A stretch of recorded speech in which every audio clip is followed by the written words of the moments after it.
Hoy les voy a hablar de la campaña de las Islas Azores, que fue una de las más importantes que realizó la Armada Española en los últimos años del siglo XVI, apenas unos 11 años después de la batalla naval de Lepanto, y donde fue fundamental tanto el uso de sus naves y de su escuadra como la participación de la Infantería de Armada, la actual Infantería de Marina.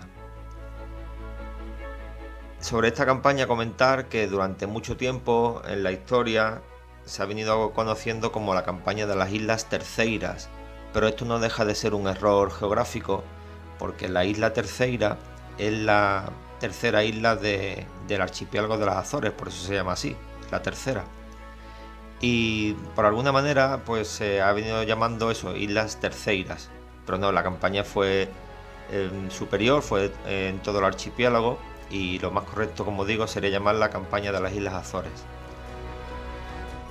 Esta ocurrió cuando, tras morir sin sucesión el rey Sebastián de Portugal, el rey Felipe II de España fue reconocido por las Cortes de Tomar como rey también de Portugal, con el nombre de Felipe I. Este nombramiento no fue bien aceptado ni en Inglaterra ni en Francia, porque con la unión de los poderosos imperios de España y de Portugal, pues el rey Felipe II se convertía todavía más en el monarca más poderoso del mundo. Por ello Inglaterra y Francia decidieron apoyar la causa de don Antonio Prior de Crato, que era otro pretendiente a la corona, pero desafortunadamente para él todas las posesiones portuguesas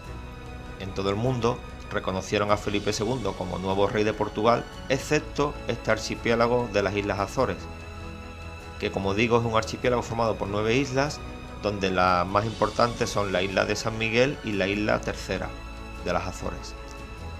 A pesar de ello, estas dos naciones, Francia e Inglaterra, apoyaron al Prior de Crato, enviando el 16 de junio del año 1582 una flota combinada de 60 buques franceses y 7 ingleses, al mando de los almirantes Felipe Strozzi por parte francesa y de Sir Howard of Effingham por parte inglesa.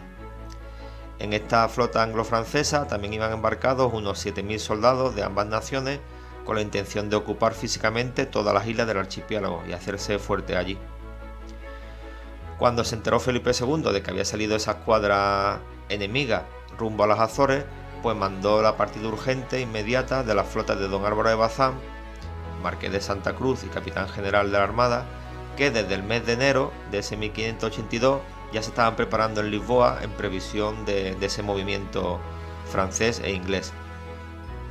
Esta flota de Bazán estaba compuesta por 28 barcos y por 4.500 soldados del tercio de armada de Lope de Figueroa. Y luego, junto a la isla de San Miguel, se les unió también a esa flota el almirante portugués Pedro Peijoto de Silva, con 9 naves más, entre ellas iban 4 naos guipuzcoanas de Ruiz Díaz de Mendoza. Como curiosidad comentar que el propio Lope de Figueroa, aparte de embarcar mandando su tercio de armada, mandó también un galeón, que era el galeón San Mateo.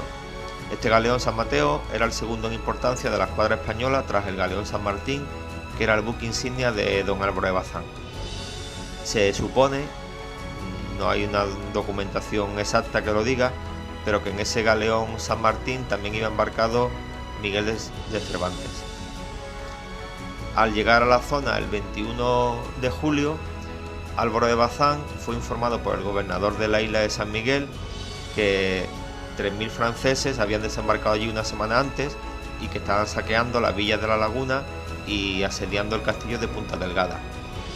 donde en él resistían más de 500 portugueses amigos de España. Esa misma tarde, la escuadra española avistó a más de 60 buques enemigos escondidos, ocultos al otro lado de la isla, pero desgraciadamente la falta de viento pues no permitió que se les pudiese atacar, quedándose las dos escuadras completamente inmóviles una enfrente a la otra. Así también ocurriría al amanecer del día 23, cuando la flota francesa intentó romper la formación española, pero como no tenían viento, pues debido a eso y a la presteza de don Álvaro de Bazán en cerrar su formación, pues continuó el bloqueo y fracasó el ataque francés. Aún así se retiraron con bastantes daños porque duelo artillero sí que hubo. Así se quedaron durante toda la mañana de ese día 24, del día 24 siguiente, las dos flotas manteniendo sus posiciones en paralelo, entre las islas de San Miguel y la de Santa María. Por la tarde del 24, de nuevo los franceses intentaron romper el bloqueo por sorpresa, en esta ocasión dirigiéndose contra los 5 buques que formaban la retaguardia, que estaban mandados por Miguel de Oquendo, pero que con una magnífica virada también consiguieron hacer huir al enemigo. Esa misma noche, Álvaro de Bazán ordenó a sus barcos que, sin hacer ruido y sin encender ningún tipo de luces, viraran para encontrarse justo al amanecer, con las primeras luces del alba, a barlovento de los franceses. Y así fue, por lo que la escuadra española sorprendió a la francesa, que se encontraban reparando las averías del combate del día anterior. Sin embargo, los españoles no pudieron aprovechar esa oportunidad porque tuvieron que darle remorque a la nave de Cristóbal Eraso, que se había desarbolado durante el combate, quedándose de nuevo ambas flotas vigilantes e inmóviles a una considerable distancia. Así llegamos al día siguiente, al amanecer del día 26 de julio de este año de 1582, donde ya las escuadras se encontraban a 3 millas náuticas una de otra, debido a la acción del mar, y a más de 18 de la isla de San Miguel. En ese momento, el almirante enemigo Strozzi se percató que el galeón San Mateo de Lope de Figueroa, que ya estaba con varias averías de los combates de los días anteriores, se estaba separando bastante de la flota española, con lo cual mandó hacia él a 5 buques de su división para intentar abordarlo. Pero el galeón español se defendió con tanta bravura durante más de 3 horas que no consiguieron los enemigos abordarlo, con certeras descargas de cañón y de fusilería, rechazando los infantes de armada, los infantes de marina de Lope de Figueroa hasta 7 intentos de abordaje, quedando al final ese buque, ese galeón, completamente destrozado de velas y de arboladura y obra muerta. Mientras tanto, Álvaro de Bazán, que estaba viendo ese combate contra el galeón de Lope de Figueroa, con otros 7 buques y con gran agresividad, puso rumbo hacia el flanco más alejado al de esa acción, donde una decena de sorprendidos barcos franceses no hicieron otra cosa que huir, con lo que consiguió Bazán desorganizar a toda la escuadra enemiga. En ese momento, el resto de la escuadra española, que se mantenía todavía en buen orden, se dirigió a ayudar al castigado San Mateo, formándose una importante acumulación de barcos, donde los buques españoles, a pesar de ser menos, consiguieron dominar la situación por su mejor disposición en el combate. En el fragor de esa pelea, los españoles abordaron la nave donde se encontraba Strozzi, haciéndole rendirse. Después de 5 horas más tarde, finalmente toda la flota anglo-francesa también decidió rendirse, dándose por finalizada esta batalla. Esta, que fue la primera batalla naval de la historia entre galeones, y también se considera que es la primera batalla que se libró en mar abierto. Por parte española hubo 224 muertos y, aunque no se perdió ningún barco, todos quedaron con averías. Por parte enemiga se hundieron 4 barcos, se incendiaron otros 2 y se capturaron 4, que pasaron a engrosar las filas de la Armada Española, y hubo más de 2000 muertos, entre ellos el propio almirante Strozzi. Además, a los 1000 prisioneros que se hicieron, se les realizó un juicio acusándoles de piratas, ya que España no estaba en guerra declarada contra Francia ni con Inglaterra, y Felipe II había dicho claramente que si caían en sus manos, los trataran como piratas, por los que se les condenó a muerte, siendo degollados 80 caballeros y ahorcados los más de 300 soldados y marineros que eran mayores de 18 años y que se les hubiese demostrado en el juicio que habían tenido algún tipo de responsabilidad en el combate. Por su parte, unas 20 naves de esa flota enemiga anglo-francesa, completamente desorganizada, se refugiaron en la isla Tercera, mientras el resto salió huyendo directamente hacia Francia. En uno de ellos, de esos galeones franceses, iba el propio prior de Crato, quien se retiraba de esa manera furtivamente de la acción. De esta manera, la única isla que se quedaba, digamos, enemiga de España era la isla Tercera. Cuando Bazán quiso atacarla y conquistarla, para ya conquistar definitivamente todo el archipiélago, surgió un fuerte temporal y bueno, la Armada Española se encontraba bastante maltrecha después de los combates de esos días y surgió la necesidad principal de proteger a la flota de Indias que unía los territorios españoles de Europa con los territorios españoles en América, con lo cual se procuró posponer esa conquista final de la Isla Tercera, bloqueándola, y en la cual, como ya he dicho, continuaba la mayor oposición al Reino de España. Esa acción se pospuso justamente un año, hasta el día 26 de julio de 1583, donde la isla sería finalmente conquistada gracias a una importante acción del Tercio de Armada de Lope de Figueroa, que desembarcó y conquistó la isla tras ejecutar una verdadera demostración anfibia, tras coger al enemigo por sorpresa, como ahora explicaré. Durante todo este año, hasta ese julio de 1583, los franceses habían reforzado la isla de la Tercera con otros 14 galeones y más de 2.000 soldados, que se sumaron a los cerca de 9.000 portugueses encargados de la defensa. Por su parte, la fuerza de desembarco del Tercio de Armada de Lope de Figueroa eran más de 6.530 hombres, que además se le unió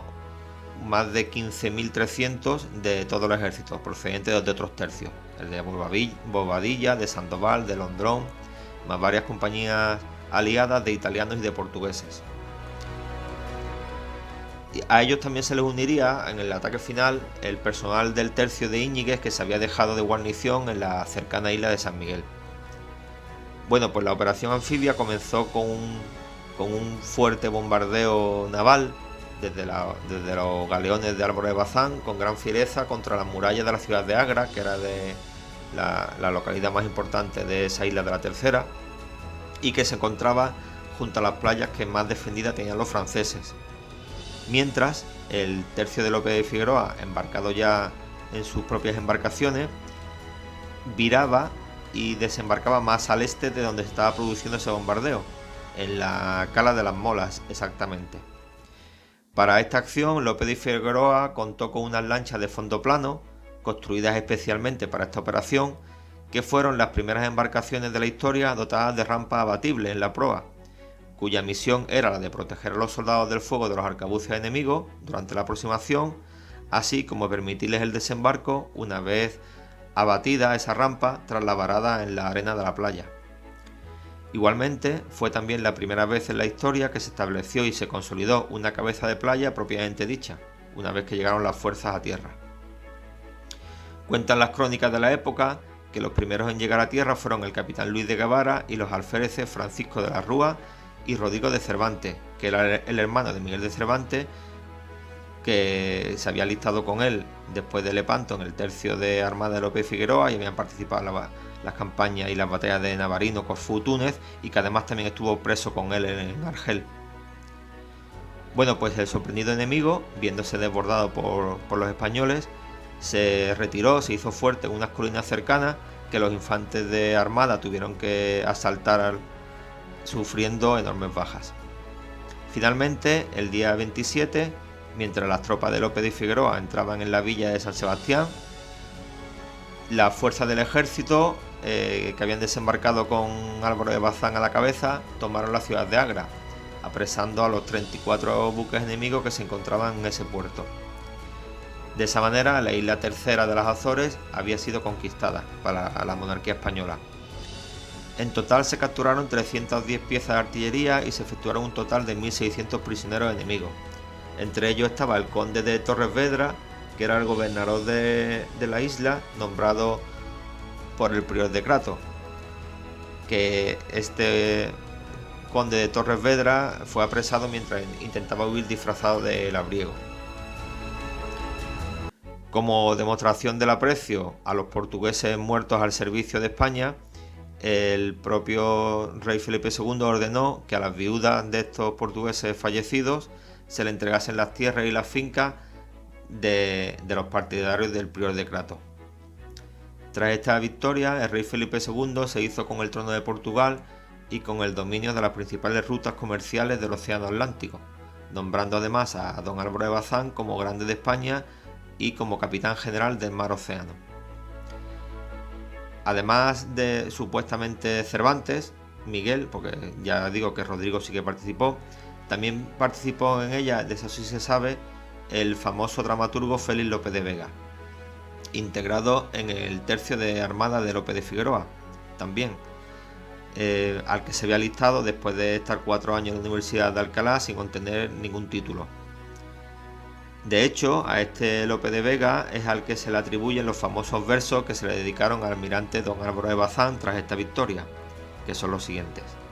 el fiero turco en Lepanto, en la tercera al francés y en todo mar el inglés, tuvieron al verme espanto. Rey servido y patria honrada, dirán mejor quién he sido por la cruz de mi apellido y por la cruz de mi espada. Por su parte, Miguel de Cervantes también ensalzó a don Álvaro de Bazán, denominándolo en sus escritos como el rayo de la guerra y padre de los soldados y venturoso y jamás vencido capitán. Así acababa esta campaña de las Islas Azores para tomar los últimos territorios portugueses que quedaban sin ser españoles para la monarquía española, convirtiéndose así en el imperio más grande de toda la historia. Muchas gracias por su atención y un saludo.